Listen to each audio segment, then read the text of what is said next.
आऊज़ु बिल्लाहि मिनश शैतानिर रजीम बिस्मिल्लाहिर्रहमानिर्रहीम।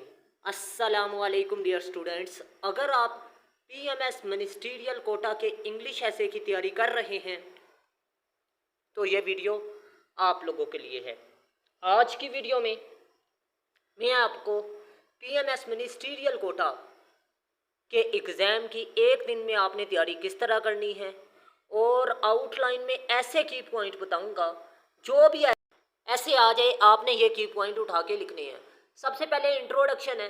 इंट्रोडक्शन में आपने थीसिस स्टेटमेंट ऐड कर देनी है। आप खुद लिख रहे हैं सेल्फ तो आपने खुद लिखनी है, अदरवाइज आप मेरे नोट्स में से अगर लिख रहे हैं तो नोट्स वाली उठा के लिखनी है। और सिग्निफिकेंस या रोल आपने उठा के लिखना है, ठीक है। आपने खाली जगह पर टॉपिक का नाम चेंज करना है, बाकी सब की पॉइंट ये आने हैं, ठीक है। और आपको ये बता दूं कि women, democracy, social evils, current affairs, education और साइंस के मसाइल पर ऐसे लाजमी पूछेगा इन थीम्स पर। और इनमें सब की पॉइंट सब टॉपिक्स हैं, मतलब इनमें कुछ टॉपिक्स शामिल हैं जिनमें से ऐसे हर साल पूछता है पीएमएस मिनिस्ट्रियल कोटा में। तो आप लोगों ने मेरे नोट्स में से तैयारी करनी है।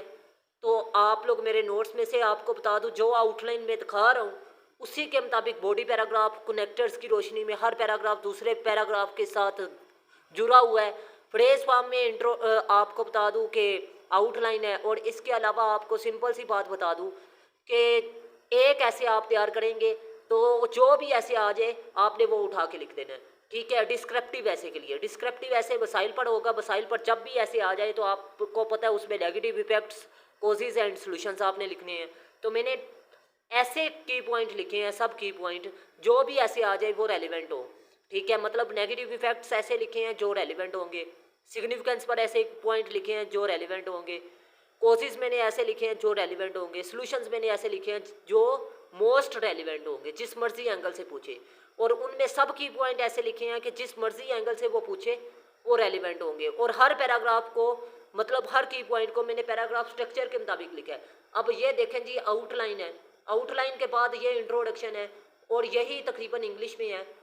बिला शक अच्छी डैश हुक्मरानी, गुड गवर्नेंस आ रहा है तो गुड गवर्नेंस आपने लिख देना है, डेमोक्रेसी आ रहा है डेमोक्रेसी लिख देना है, ठीक है। अगर आपको बता दूं कि कोई नेगेटिव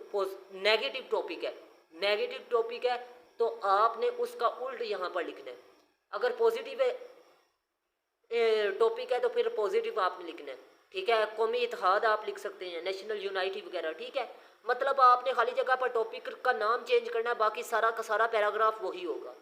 अब नेक्स्ट आपको बता दूं negative impacts of dash on society. आपको सिंपल सी बात बता दूं, यहाँ पर आपने टॉपिक का नाम चेंज करना बस, ठीक है। और ये सब की पॉइंट जो से मैंने लिखे हैं जिस मर्जी एंगल से वो पूछेगा ये रेलिवेंट होंगे, ठीक है।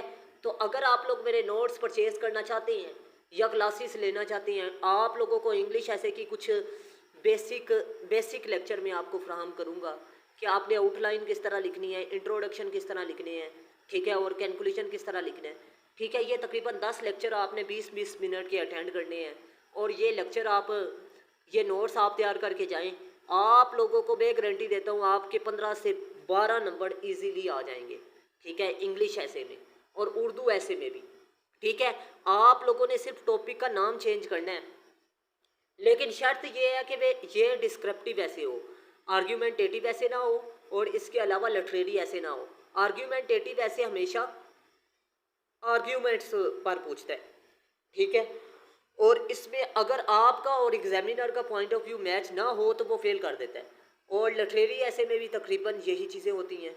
लेकिन डिस्क्रिप्टिव ऐसे में आपने negative effects, causes and solutions लिखने होते हैं। अब ये देखें जी, causes, hurdles in the way of dash, आपने टॉपिक का नाम चेंज किया, बाकी सारा का सारा वही आगे की पॉइंट।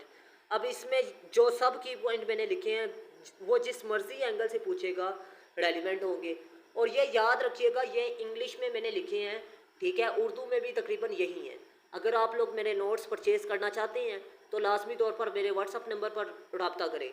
आगे बात करते हैं face forward to overcome the problems of dash. आपने टॉपिक का नाम चेंज करना है और ये खाली जगह पर टॉपिक का नाम और कैलकुलेशन आपने उठा के लिख देना है, ठीक है।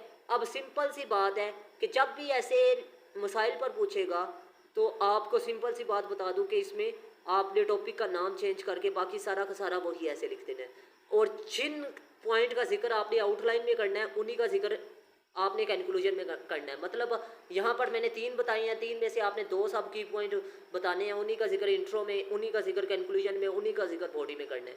तो मैं उम्मीद करता हूँ आज की वीडियो आप लोगों को लाजमी हेल्प आउट करेगी इंग्लिश ऐसे और उर्दू ऐसे लिखने में। आप खुद भी लिख सकते हैं, लेकिन वो आपको पास नहीं करेगा क्योंकि आप स्ट्रक्चर के मुताबिक नहीं लिखेंगे। पैराग्राफ स्ट्रक्चर के मुताबिक आप लिखेंगे तो फिर सिंपल सी बात बता दूं कि आप लोग उसमें स्पेलिंग या ग्रामर की मिस्टेक करेंगे। मेरे नोट्स में ये गलतियां नहीं हैं क्योंकि CSS क्वालिफायर टीचरों से चेकशुदा हैं।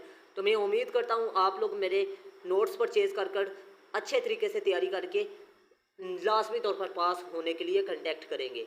तो 3000 प्राइस होगी एक ऐसे की और आपका ऐसे पास होगा। तो मैं उम्मीद करता हूँ आप लोग मेरी बात को अच्छे तरीके से पिक कर चुके होंगे। अल्लाह हाफिज़। पाकिस्तान जिंदाबाद, पाकिस्तान पाइंदाबाद।